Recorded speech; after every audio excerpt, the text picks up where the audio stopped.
Bonjour tout le monde. Aujourd'hui on rouvre un vieux dossier, une affaire non classée en quelque sorte. Ces images vous disent probablement quelque chose et ce serait normal puisqu'elles font suite aux petits soucis rencontrés en plein virage il y a quelques temps. On va donc commencer par remettre la voiture en état de retourner au bercail, mais pour ça j'ai la chance de pouvoir compter sur la grande générosité d'un de mes amis qui me prête ses locaux non loin de là et où j'ai failli aller visiter le champ le plus proche. Je vais pouvoir travailler dans des conditions idéales pour déposer la fusée qui porte la rotule inférieure fautive. La visserie n'étant pas trop grippée, il me faudra une petite heure pour arriver à cette dépose.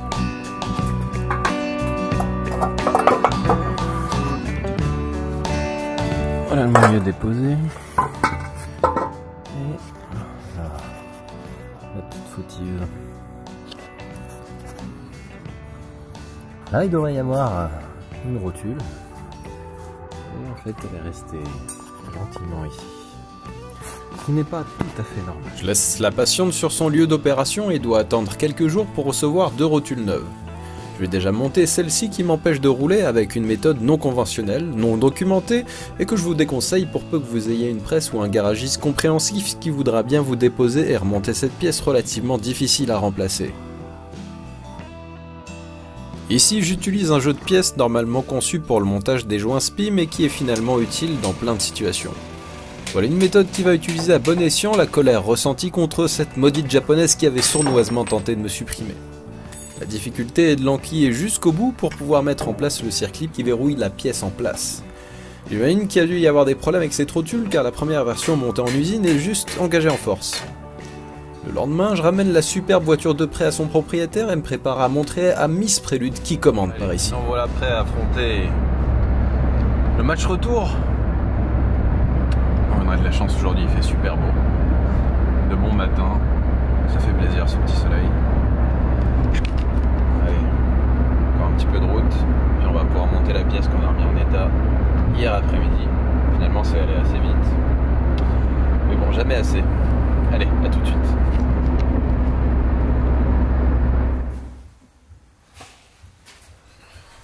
Avec un peu plus de lumière, vous allez pouvoir voir le principe d'assemblage. En premier, je passe la rotule dans le bras inférieur, puis baisse le triangle supérieur pour verrouiller le carrossage de la fusée. Je peux ensuite remettre en place la biellette de barre stabilisatrice. Il reste ensuite à faire de même pour la rotule de direction, mais oui, il y a une crémaillère à l'arrière, puis remonter le disque et l'étrier. À quelques détails près, c'est à peu près tout.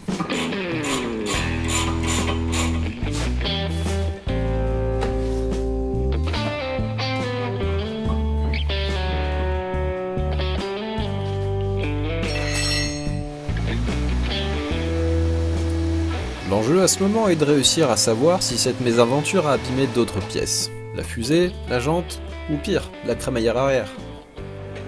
Enfin, j'admets que j'étais plutôt confiant, me rappelant dans quelles circonstances j'avais pu contrôler le châssis arrière de la voiture et la garer sans encombre.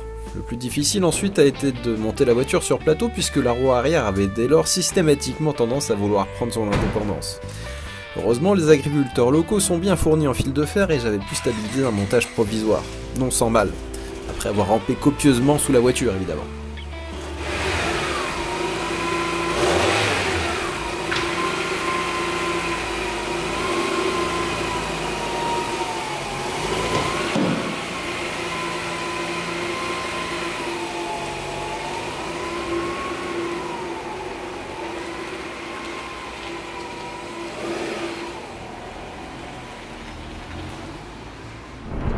Bon, pour l'instant ça se passe bien. J'ai un petit décalage au volant là.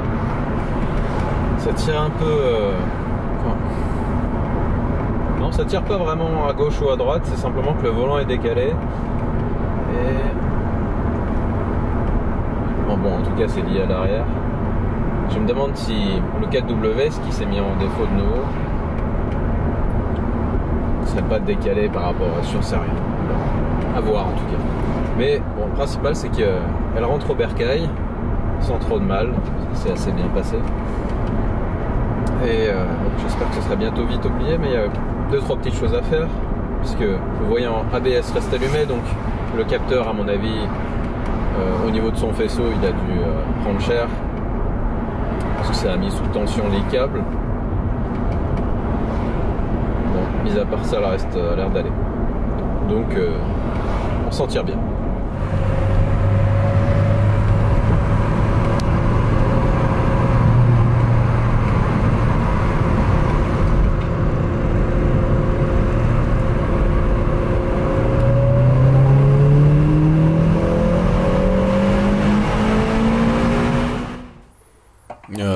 Là, vous vous dites que je commence à aimer déposer cette fusée là, non? C'est pas vraiment le cas. Déjà parce que j'ai abîmé le soufflet au moment de remettre en place le fameux circlip de la rotule toute neuve, et aussi parce que je peux pas laisser des amortisseurs dans cet état de corrosion avancée, même s'ils fonctionnent correctement. D'autant plus que je souhaite éliminer un sale bruit de claquement en provenance des coupelles d'amortisseurs arrière.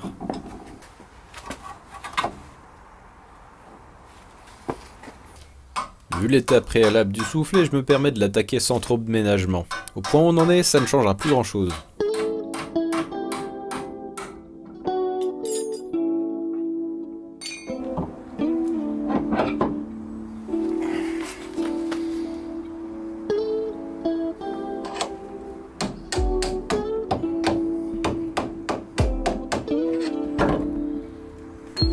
Après avoir retiré la vis inférieure de la jambe d'amortisseur, je m'attaque aux fixations de la coupelle, facilement accessible derrière les moquettes latérales du coffre.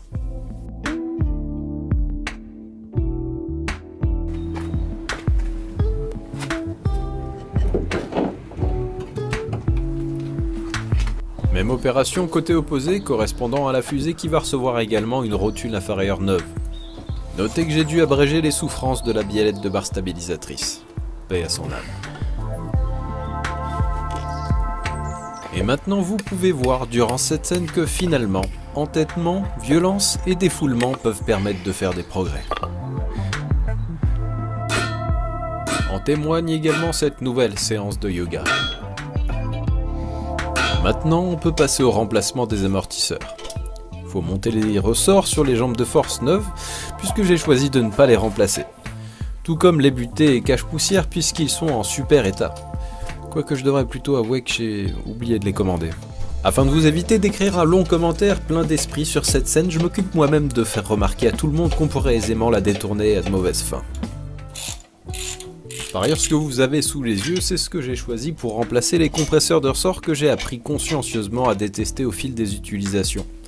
J'ai choisi la facilité et surtout de rester vivant avec la même tronche avant et après remplacement des amortisseurs grâce à ce fabuleux outil hydraulique qu'on peut trouver à moins de 100 € en neuf.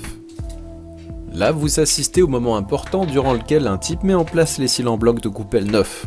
Beaucoup de propriétaires de Prélude savent pourquoi, étant donné que je suis loin, très loin d'être le seul à avoir été enquiquiné avec ces bruits à la con. Quel bonheur de remplacer ces pièces sans effort et en un temps record. Si vous avez la place, je vous recommande infiniment cet outil merveilleux.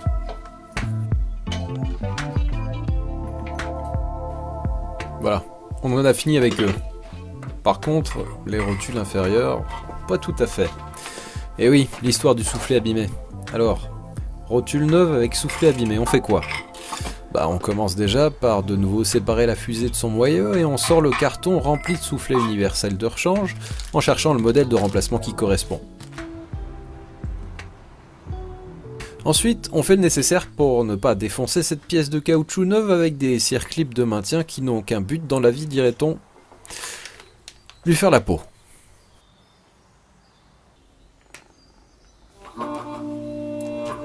Je peux vous assurer que c'est un travail de patience qui, pour faire bonne mesure, nécessite d'utiliser les outils les plus pointus dont on dispose. Yeah. J'aimerais que ce soit la dernière fois que je te vois, toi. Et là, ben non, c'est pas encore fini. Vous vous rappelez l'histoire des biellettes découpées à la disqueuse tout à l'heure? C'est pas pour rien. Honda nous a pondu ces fameuses biellettes qui n'ont qu'une empreinte 6 pans au bout de leur filetage. Pas de partie permettant de bloquer la rotation de la rotule avec une clé. Et forcément, c'est totalement grippé et l'acier du filetage adore s'arrondir. Donc en réponse, je vais faire ce que j'aime, ramper. Ramper pour déposer en intégralité cette fichue barre anti-roulis.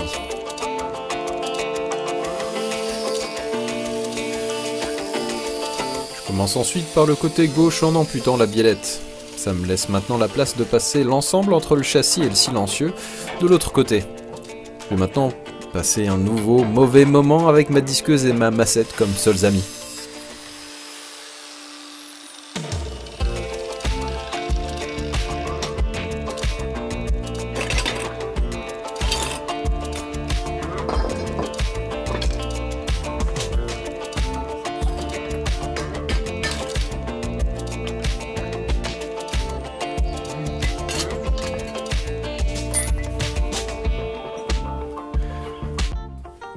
Dans la bagarre, une vis assurant le maintien de la fixation du câble de capteur ABS y est restée.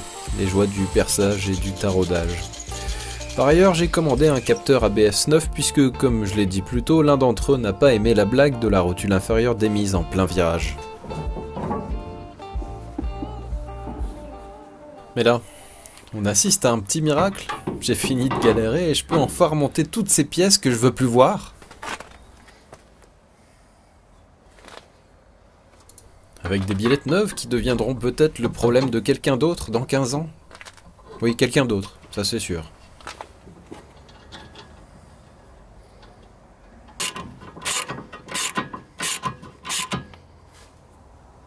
Voilà, posé sur ces 4 roues, je vais pouvoir refaire un peu de mécanique.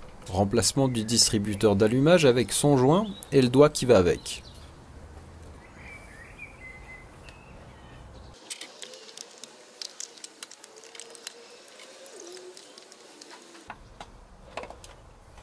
Pour pouvoir déposer ce doigt d'allumage, justement, Honda nous a pondu une vis qui n'est accessible qu'avec l'arbre à cam orienté d'une certaine façon. Vaut mieux être au courant.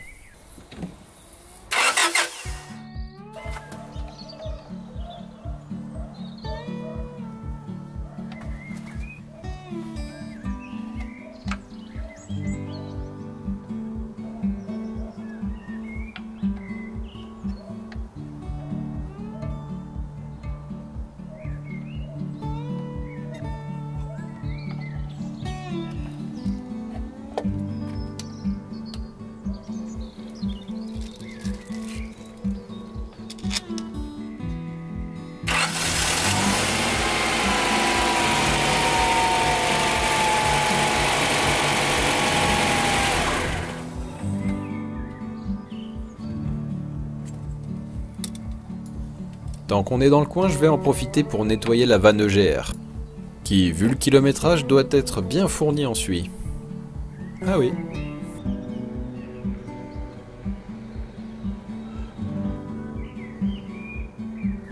Voilà, mieux.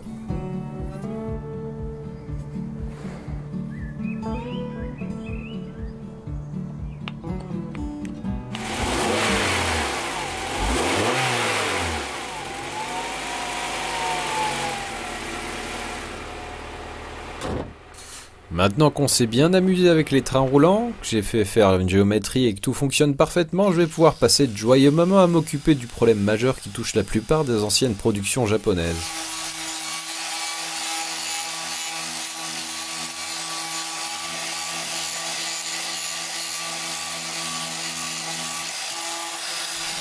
L'oxyde de fer, la corrosion, la rouille, enfin, leur cancer quoi.